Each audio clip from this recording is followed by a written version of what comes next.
This week, Europe meets Argentina at the European Parliament, consecrated life gets new attention, and we meet St. John XXIII in a whole new way.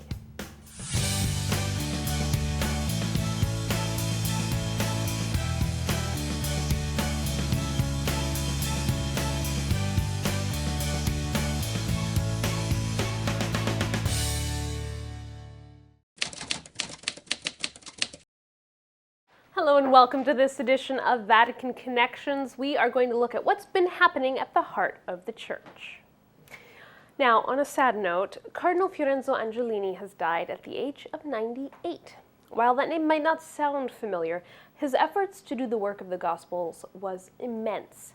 He was an assistant pastor at a Rome parish when German forces occupied the city, and his response was to open a soup kitchen and hide people wanted by the Nazis. As an auxiliary bishop in Rome, he was in charge of the diocese healthcare programs. So in 1985, when St. John Paul II established a Vatican office to promote Catholic healthcare, he picked Angelini to lead it. He was made a cardinal in 1991, and the Pontifical Council for Healthcare Ministry was holding its annual meeting when he died. His funeral was held Monday. Healthcare is a sector where the Church can have a major impact on the front lines, and many Catholic organizations are actually on the ground right now in Africa helping fight Ebola. Catholic News Service spoke to the health consultant for Caritas International about why there's so much panic around Ebola. Many people in the West are panicking about Ebola, and I think some of that is because we've lost in the West a kind of grounding in religious values and understanding the cycles of life from a religious perspective. And you could contrast that with the affected countries where people are facing much more pressure, much more tragedy, much more loss of life and illness, with thousands of people being affected by Ebola, and yet they still are religious people. The priests in Liberia said to me that there are more people in church now than there were before, and they were pretty practicing of religion before as well. So they looked to God to help them. And again, as I went to meetings at the Ministry of Health while I was in Liberia, every single one of those meetings started with a prayer. And the Ministry of Health official would say, well, now so-and-so, will you please start with a prayer today? And it closed with a prayer as well. So we do have more of a sense of prayer and connection to God among people in the southern countries than many in the northern countries. And I think this is fed the panic that we experience in the northern countries of Europe and in North America, Australia, all of which have put in very, very rigid rules around people, even medical volunteers who are returning to the country, even though they don't have any symptoms, they are not infected, and if they did become infected, they're not infectious to others until they have symptoms.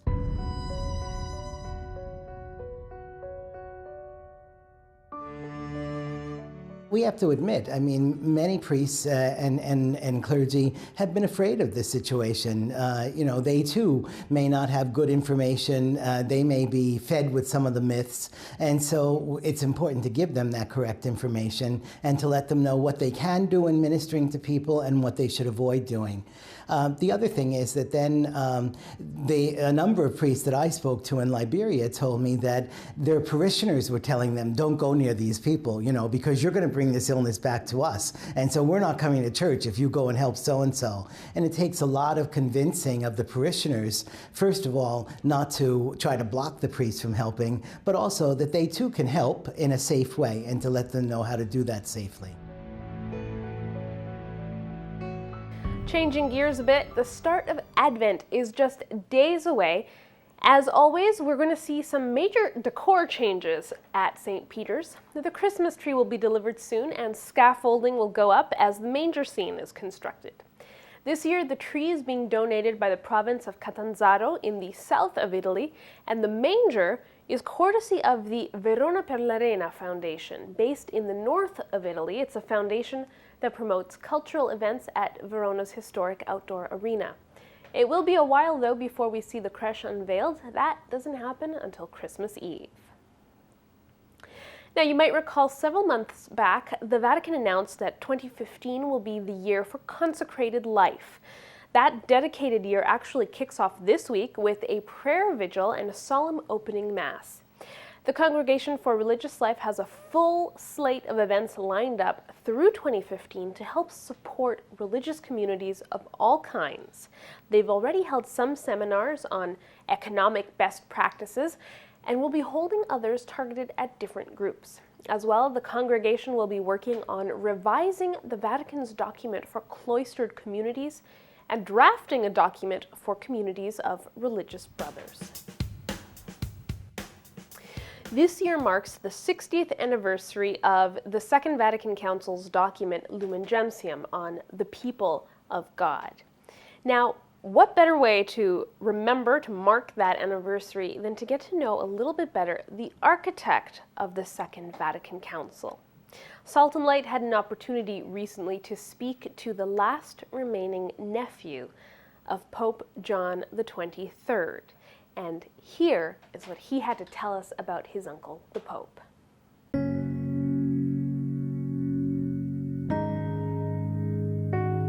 Di Papa Giovanni, i primi ricordi risale all'età che avevo 7-8 anni, quindi quando Papa Giovanni era già nunzio a Parigi, che veniva sotto il monte per le sue vacanze, che lui chiamava laboriose vacanze.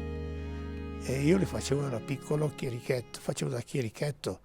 Veniva sotto il monte a Camaitino, che lui aveva scelto come sua dimora estiva, in quanto aveva trovato nella storia che quella casa Camaitino era il primo ceppo dei roncalli provenienti dalla Valle Leimagna, la valle qui vicino a noi, di Bergamasca, e il Martino Roncalli, diciamo, lui l'ha preso come suo discendente principale sotto il monte.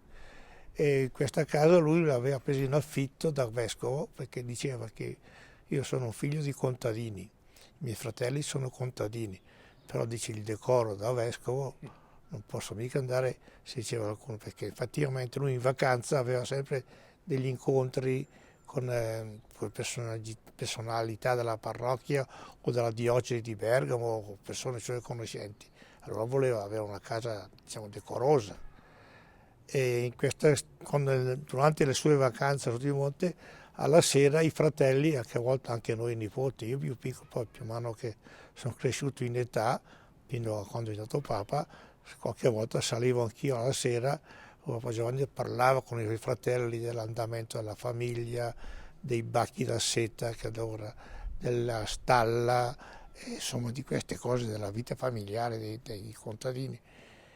E poi si intratteneva a parlare un po' di tutto, di problematica, diciamo, della società, tanto che mi ricordo, allora già divenuto cardinale di Venezia, patriarca di Venezia, che parlando dei problemi della Chiesa, però avevo 16 anni, 17, cominciavo anche a parlare di concilio, di sinodo. Hai sentito queste parole? Sì, per me era un tabù. Però ho sentito che lui diceva ai fratelli, che si voleva lui, è una cosa impensabile, ma dovesse capitare di fare il Papa, sicuramente la Chiesa in questo momento ha bisogno di un sinodo romano e di un concilio ecumenico Vaticano II. E di fatto Papa, la prova è diventato.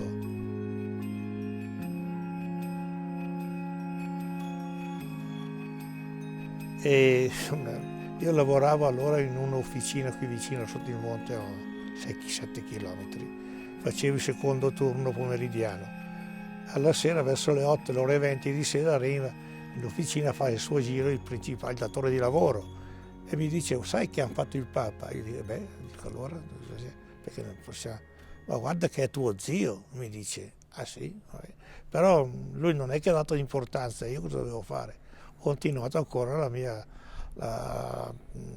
lavoro normale fino a che quando l'orario è finito il turno vengo a casa, e però pensavo il discorso, dice, fatto il Papa tuo zio, ma strano che dici che hai fatto un cardinale su di Monte Papa.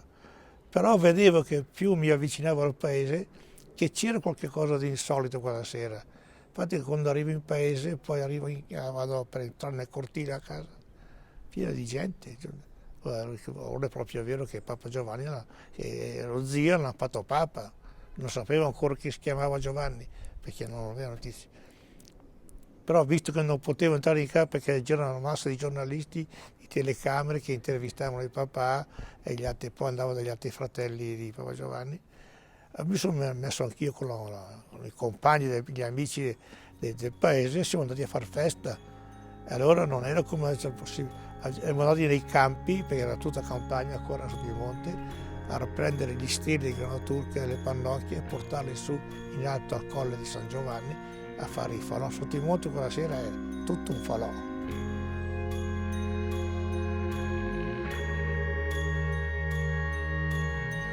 Io penso che è stata la sua umanità, la sua semplicità anche di parlare con la gente. Scusate se diciamo che lui è sempre, forse la sua vita è stata trascorsa la maggior parte, diciamo, di diventare Papa fuori da sotto i monti e anche fuori da Bergamo, perché subito ha fatto vescovo nel 25, diciamo, il Papa l'ha mandato in Bulgaria, quindi è stato in Bulgaria, poi in Turchia, poi in Grecia, quindi ha avuto a che fare con anche una mentalità, diciamo, est-europea, diciamo adesso, no? E ha potuto conoscere e anche toccare con mano anche i problemi della gente, anche dall'altro, che è passato prima come cappellano militare la Prima Guerra Mondiale, poi ha vissuto anche il periodo della Seconda Guerra Mondiale, ancora con tutti i problemi che ha portato questo. Però lui è sempre riuscito nella sua semplicità a stare in contatto con la gente e anche, diciamo, un po' con la gente che contava, diciamo, la città.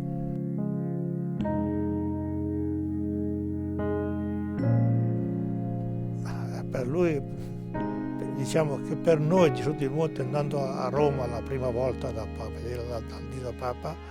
non abbiamo visto, almeno io non ho visto Papa, io ho visto mio zio che ha cambiato l'abito da rosso cardinale a quello bianco da Papa, tanto che quando siamo arrivati la prima sera in Vaticano, che eravamo là tutti un po' anche preoccupati, perché l'ambiente stesso del Vaticano, sentire parlare del Vaticano, non è come adesso che le televisioni parlano del Papa Francesco, di Papa Giovanni Paolo, insomma era un po' ancora tabù, diciamo, poi non c'era l'apertura dei mass media che abbiamo adesso.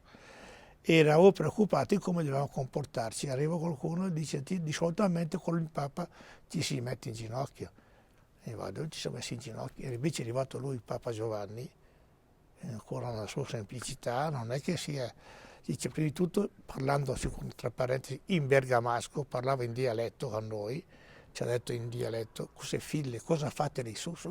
Sono ancora vostro fratello e vostro zio", perché c'erano i fratelli, c'era la sorella, e noi nipoti, no?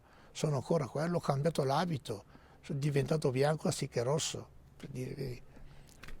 E poi ha continuato ancora a preoccuparsi, non perché era Papa, ma diceva, passando uno per uno, prima dai fratelli, dalla sorella e poi da noi nipoti, a chiederci come si comportava, cosa faceva. A me che avevo appena finito le medie, mi ricordo che una volta io scrivevo a lui per l'occasione degli auguri natalizi, era una seconda media, e lui mi risponde, perché rispondeva, magari lo dice che non posso risponderti subito, ma sai, però scriveva, rispondeva, e mi risponde tutto un passo del libro dei Proverbi in latino, e mi dice: eserciti a tradurlo e anche a praticarlo. Il passo dei Proverbi citava che era passato nel giardino di un uomo pigro, dove c'era rovi e rovine, per dire: tu sei giovane, vai a scuola, ma devi essere più ordinato, ti faceva le raccomandazioni, con un certo modo, con certa umiltà, semplicità, ma ti diceva le cose giuste. Despite getting ready for 2 trips outside of Italy this week, Pope Francis kept a full schedule. Over the weekend, he met with a group of people with autism disorders and their family. About 700 people were taking part in a 3-day conference on autism at the Vatican. Pope Francis thanked the group for their much-needed work and said everyone should work together to break down the isolation and stigma that often comes with the disorder. He encouraged researchers and scientists to persevere in their work so that someday we might have treatments, therapies, and even a way to prevent autism. 6 new saints were canonized by Pope Francis on the Feast of Christ the King, and he used a simplified rite for the canonization. Instead of having the prefect of the Congregation for Saints' Causes ask the Pope 3 times to enroll each blessed in the Book of Saints, the Cardinal made one request, and the Pope introduced a sung litany of the saints. Now, 4 of the new saints are Italians, 2 are Indian, and one of those is a Syro-Malabar Catholic. On Monday, the Pope met with the President of Egypt. According to the Vatican, the 2 men talked about Egypt's new constitution and the hope that freedom of religion will be one of the basic human rights in that constitution. The highlight of the week, of course, was the Pope's visit to Strasbourg to address the European Parliament and the Council of Europe. The Pope first addressed the European Parliament. There, he said the Christian values that inspired Europe to push for unity and peace seem to have given way to the bureaucratic technicalities of its institutions. And then he went on to the Council of Europe to address members there, and CNS has more on his visit.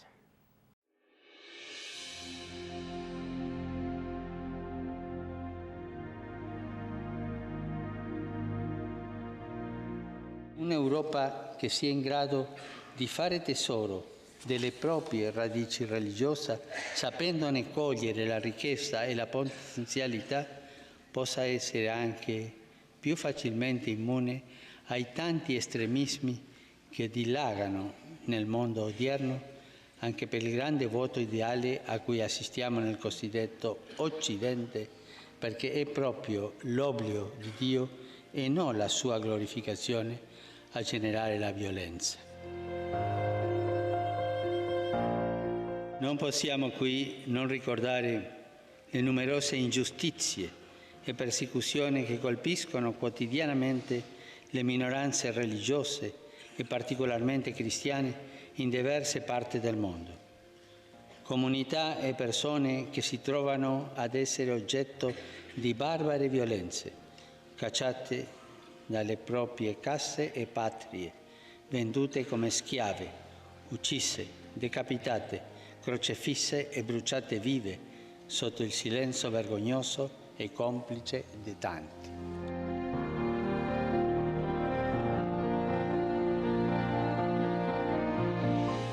Un anonimo autore del II secolo scrisse che i cristiani rappresentano nel mondo ciò che l'anima è nel corpo.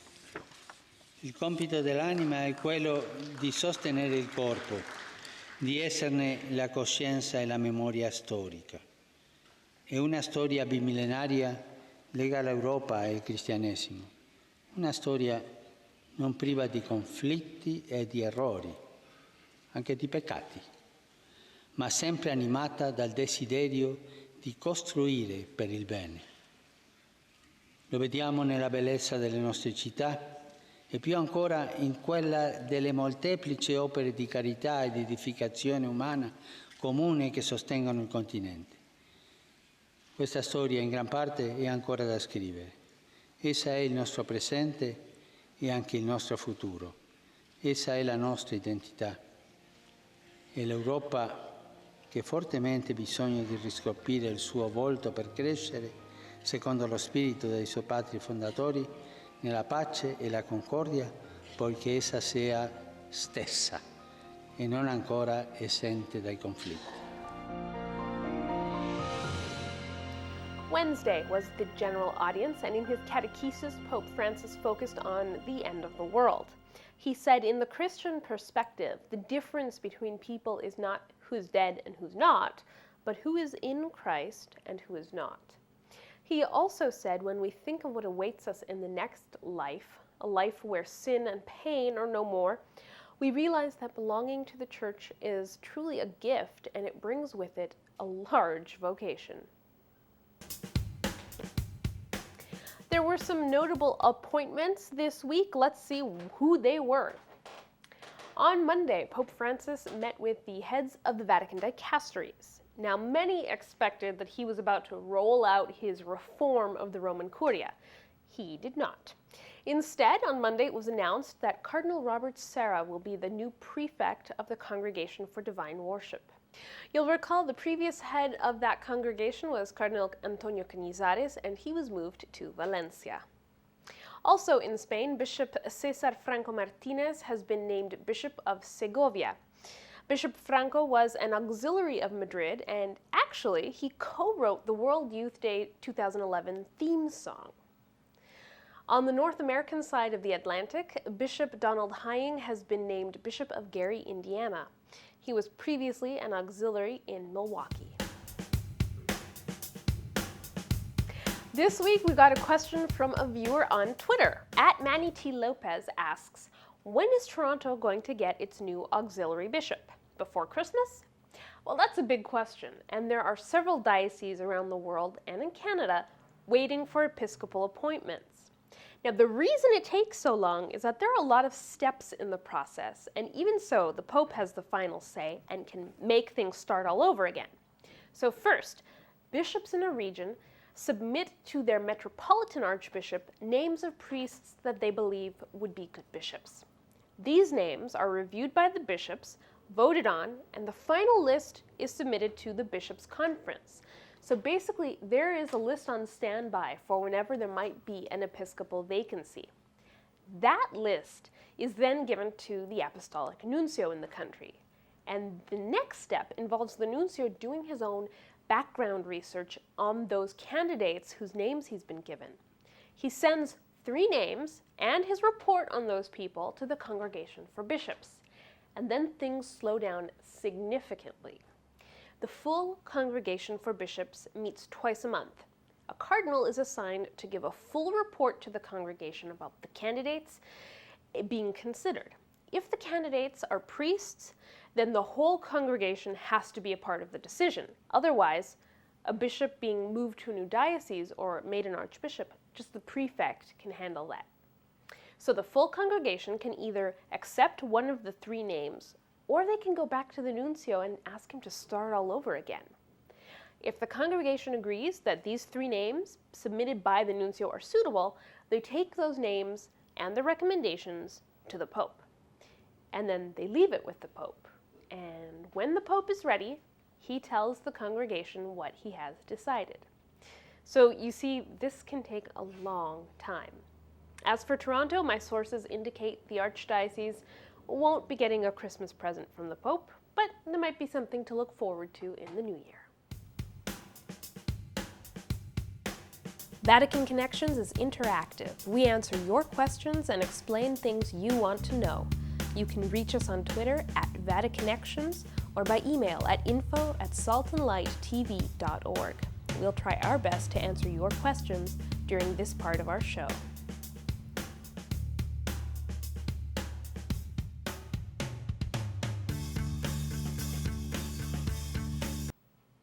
Well, that's it for this edition of our program. Join us again next time as we look at Advent and the Pope's trip to Turkey.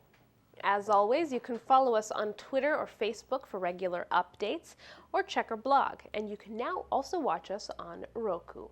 From everyone here, thanks for watching. See you next time.